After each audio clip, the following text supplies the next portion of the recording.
Olá, o Observatório Cultural de hoje recebe o cantor, poeta e arte educador Bira Delgado, natural de Moxotó e radicado há mais de 45 anos em João Pessoa, aqui na Paraíba.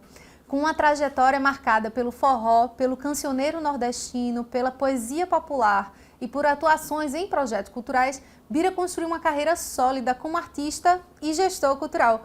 Bira, seja muito bem-vindo e queria começar perguntando a você, primeiro, quem é Bira Delgado? Um prazer, Carol Andrade, estar aqui nesse programa belíssimo, estúdio maravilhoso, e você brilhando, como sempre, em tudo que faz. Você é muito gentil, como sempre. Nasce muito bem, que eu sei, eu conheço a sua história. Mas, Moxotó, Jacques do Pandeiro cantou muito bem uma música belíssima do nosso conterrâneo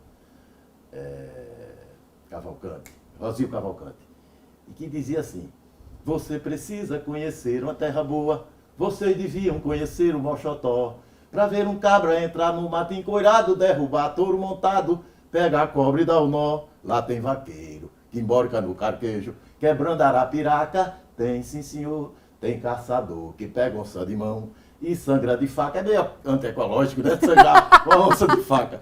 Mas esse é o nosso Moxotó, é uma região aqui, terminando o Cariri paraibano, Monteiro.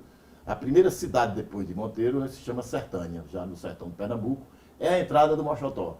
Quando eu passo em Sertânia, eu sempre digo assim: Sertânia, minha terra, meu torrão e meu pó, quando estou nessa cidade, nunca me sinto só. Ô terra camarada, és a porta de entrada do meu belo Moxotó. Aí, então eu já sintetizei mais ou menos aí onde fica o Moxotó, no sertão pernambucano, e é uma micro-região, assim como tem o Cariri paraibano, como tem o Curimataú, como tem o Brejo. Então o Moxotó também é uma micro-região do sertão pernambucano. Muito bem apresentado, né, rapaz? Uma prestação dessa. Bira, eu sei que você tem aí uns versos sobre você mesmo, que você se apresenta também. Queria que a gente começasse o programa com eles, pode ser? É assim, foi um amigo meu que me pegou de surpresa e disse: afinal, quem é Bira Delgado? E eu sempre falava de mim de uma maneira assim, bem luta, mas eu fiz um verso. E tem tudo a ver com o objeto do que eu defendo, que é o forró. E diz mais ou menos assim: sou trovão que assombra o gado, sou roça de melancia. Sou sangue de poesia, me chamam de Bira Delgado. Sou matuto apaixonado pro forró, xote e baião. Viola, rima e canção fazem parte da minha vida. Sou asa branca perdida nas quebradas do sertão. Sou do Moxotó herdeiro, saudade que não se some. Foi lá que eu escrevi meu nome, num tronco de um juazeiro. Depois me tornei herdeiro do mundo para viajar. Construí família e lar. E ao lado do meu xodó, o meu velho Moxotó, nunca vou deixar de lembrar. Sou do sertão verdadeiro, das brigas de Lampião, de Luiz, rei do Baião, Louro e Pipo do Monteiro, o padre do Juazeiro, o santo da nossa sé, Patativa do Assaré, Ariano e outros mais. Quem não sai das capitais não sabe o Nordeste o que é. Sou uma sanfona gemedeira, sou uma viola afinada, sou cabra bom dilatada com a cabocla dançadeira, sou coco de meio de feira, sou cheiro de carne assada, sou cabra bom de toada, de repente e de gogó, sou maluco pro forró, cantoria e cavalgada. Sou do sertão pernambucano, da Paraíba e do Ceará, sou do torrão potiguar, sou caboclo alagoano, sou terra de chão baiano.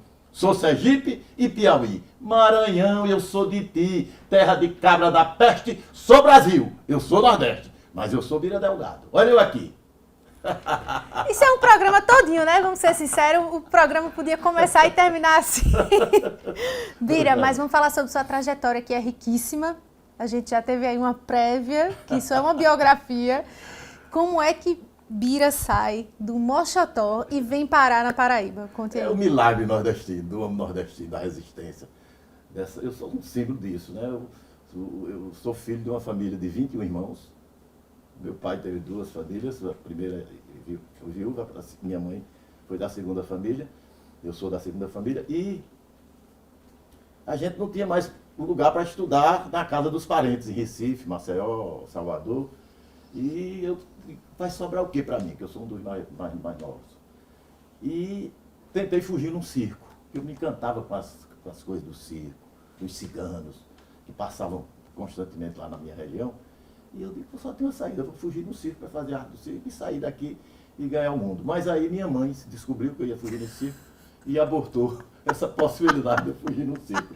Foi quando minha mãe arranjou um colégio interno em Maceió, que é próximo, fica mais próximo de Maceió, a região, do que de Recife.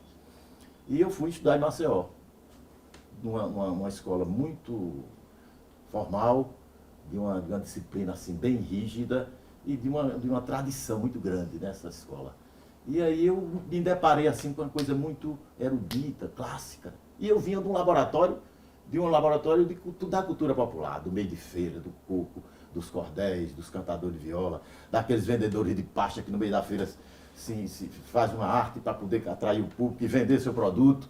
Ou seja, usar a mídia, usar a criatividade, né? A mídia criativa. Então, essa forma tudo eu fui aprendendo como laboratório, trazendo para mim. Quando eu me deparei com a escola, eu vi que aquilo era o que eu sabia como popular, e me juntei com uma escola que tinha o clássico erudito. Eu vi que tinha um movimento armorial aí dentro do meio, desse meio. E aí me debrucei sobre o movimento armorial de Ariano Suassuna e me encantei. E aí vi também que o forró era uma arte que eu já tinha desde criança e eu precisava colocar em prática. E vi que o forró tem esse eixo muito importante para o nordestino, principalmente para o sertanejo. Eu acho que ele já vem nascido de muita criação, da questão da formação do povo nordestino, principalmente do povo brasileiro do Nordeste, né, das três matrizes, indígena, ameríndia, e a afrodescendente, e a europeia ibérica, não é só europeia, mas da ibérica. Então isso tem uma base das matrizes da nossa formação muito forte, que traz essa cultura muito latente dentro da gente. Eu acho que eu sou desse meio aí, sabe? Nasci nesse meio e acho que é muito gostoso sentir isso, porque nós estamos conseguindo transmitir, não só como artista, mas como ativista cultural, como gestor, levando isso, né? Levando essa forma da cultura nordestina, essas expressões. Ô Bira, e como foi que você percebeu a arte, mas eu acho que principalmente a música, né? Enfim, acho que de todas as artes é a que mais sobressai na sua vida. Isso. Em que momento você percebeu a música assim como esse caminho possível? Quando eu estava na escola ainda no ensino básico, quando tinha uma atividade na escola, chamava, vai ter uma homenagem às mães, uma homenagem aos pais, o dia do São João, a quadrilha, assim. Então quando a professora perguntava, eu já levantava o dedo. Era o primeiro a me apresentar. Então, eu já tinha essa habilidade com a música, né, de uma maneira muito lúdica, muito natural. E aí eu fui me formando, fui me entusiasmando, ouvindo Luiz Gonzaga, Jacques do Pandeiro, Marinês, enfim, todos esses símbolos que da minha infância eles já eram ídolos. Então, para mim, essa fonte aí foi muito forte na minha formação. E aí depois que eu saí para estudar e trabalhar, eu inibi um pouco esse meu talento musical, porque eu fui trabalhar produzindo. E aí, diante dessa escola que eu entrei para produzir, a gente produziu muita gente, não só individualmente, mas também aqui já na Paraíba, mas também projetos que hoje estão ainda funcionando, depois que a gente saiu. Mostra que o projeto não era meu, era um projeto da escola, mas que isso permanece. Eu acho que isso é um fruto assim porque você numa escola tradicionalista, ela não percebe muito a cultura popular como raízes para a base da pedagógica, né? Ela vai mais além da cultura popular. Mas essa escola, ela percebeu, abraçou a ideia e hoje ela tem uns projetos bem interessantes, como o Alto de Natal, né, que daqui a pouco vai ser encenado lá no Colégio Maria Pio X, aquele é um trabalho que a gente iniciou com Roberto Cartacho, com Rosa Cagliani. Então ali a gente começou e hoje a escola sobrevive dessa forma, com espetáculos como aquele do Alto Natal. O grupo armorial, a Orquestra Armorial Marista, que até hoje ainda está lá funcionando muito bem. A Ariano batizou, viu os meninos fazendo, ela se renova, porque ela tem o intuito assim, de trazer jovens para poder enveredar nesse estilo musical. Então assim, isso me deu essa sustentação. Eu inibi esse lado meu pessoal, de me produzir, para poder produzir outros projetos e outras pessoas. E aí, depois que eu estava ensaiando para me aposentar, eu comecei a cuidar da minha carreira. Há 25 anos atrás foi quando eu gravei a primeira música no estúdio com o Bebeto Natécio, grande figura que você precisa trazer esse cabo aqui. Sim, com certeza. É um pulso de sabedoria, principalmente de música. É verdade. E você quase que entrou na minha pauta, ó, que a minha outra pergunta era justamente sobre esse grupo armorial. Que ia bom. pedir para você falar Mas eu sobre posso sobre essa, como foi na verdade a criação, né? Porque assim, trazer esse movimento que é um movimento fortíssimo e é um movimento que tem muito de Paraíba também, né? Isso. Enfim, a partir do próprio Ariano, que era paraibano, mas enfim, que tem uma trajetória também em Pernambuco e tal. Mas como foi levar? Porque você já falou muito bem, na verdade, né? Às vezes é difícil levar isso para o ambiente pedagógico, ainda mais, né? Em locais. Exatamente. E aí, como é que foi isso? Como é a ideia? Foi o seguinte, a escola, no início dos anos 90, há 25 anos, 30 anos atrás, a escola quis criar um centro cultural e dar o nome de uma pessoa viva. A gente fez um plebiscito na escola, com os alunos, para saber qual seria o nome da pessoa. Tinha vários nomes na época, como é o Ramalho, Zé Ramalho, mas o nome de Ariano veio muito forte, Ariano Suassuna. Nessa época, Ariano estava meio cismado com a Paraíba do ponto de vista político, porque estava dando muita evidência a questões que não eram da história verdadeira sobre o assassinato do seu pai, enfim, né, essa coisa aí. Ariano estava meio afastado. E aí a escola, quando resolveu fazer essa homenagem, me incumbiu de ir a Recife para fazer o convite, se Ariano aceitava. Pessoalmente? Pessoalmente. Eita. Eu não conhecia, usei uma prima dele aqui, chamada Natécia Suassuna, uma historiadora, professora, escritora, e nós fomos a Recife marcando essa visita, apresentamos o projeto, e o projeto era mais ou menos assim. Durante a construção do prédio, os alunos iam trabalhar como eixo transversal da escola os romances de Ariano.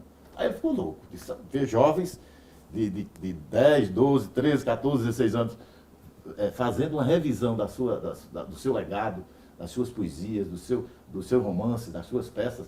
Aí ele ficou doido, disse, não, eu quero sim, aceito.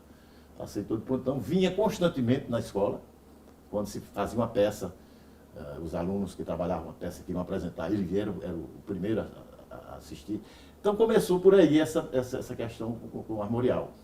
E aí a gente teve que se debruçar na história de Ariano, passamos 2 anos com esse projeto na escola, para que fosse inaugurado a casa. E aí, pronto, o Ariano veio e a gente vamos criar um grupo musical, porque a gente só trabalhava as atividades de Ariano na poesia, no romance, no teatro, na escultura e na arte visual, mas musicalmente a gente não tinha nada na escola. E ele é completamente multilinguagem, né? Multi. Aí foi quando criamos esse grupo, armorial, meninos tocando viola de clássica, violino, violoncelo, sanfona, cavaquinho, enfim, fizemos toda essa arrumação. Ele sempre vinha dar seu pitaco, saber se estava dentro E o nervoso, hein, desses meninos? Ariano vendo. Era uma festa.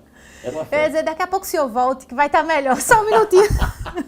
Era desse jeito. Eita, que Ele responsabilidade. chegou a usar uma frase, Carol, que eu me lembro mais ou menos assim. Ele disse, quando ele viu a apresentação mesmo, oficial do grupo, ele sentou, ele estava na mesa, mas saiu, foi para a cadeira, na primeira fila, sentou e disse uma frase no final, numa entrevista que ele deu ao seu colega da União, chamado William Costa.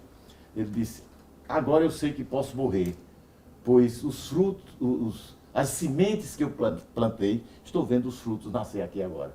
Quer dizer, uma frase de uma sensibilidade, né? Grandiosa, né? Porque ele plantou, né? Ele criou, Ariano soube regar o fruto. É tanto que a família toda de Ariano, que são muitos filhos, genros, nora, netos e tal, eles têm uma função dentro da obra de Ariano. Cada um tem uma função.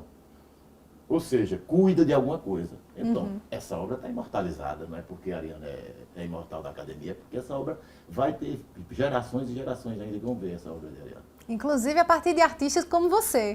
Mas vou pegar um gancho aqui, Bira, porque senão a gente passa o dia todinho conversando, não consegue nem dar um intervalo. A gente vai para um brevíssimo intervalo e daqui a pouco a gente volta com Bira Delgado. Você precisa conhecer a terra boa, vocês deviam conhecer o Oxotó. Pra ver um cabra entrar no mato encorado, derrubar todo montado, pega a cobra e dá o nó. Você precisa conhecer a terra boa, você devia conhecer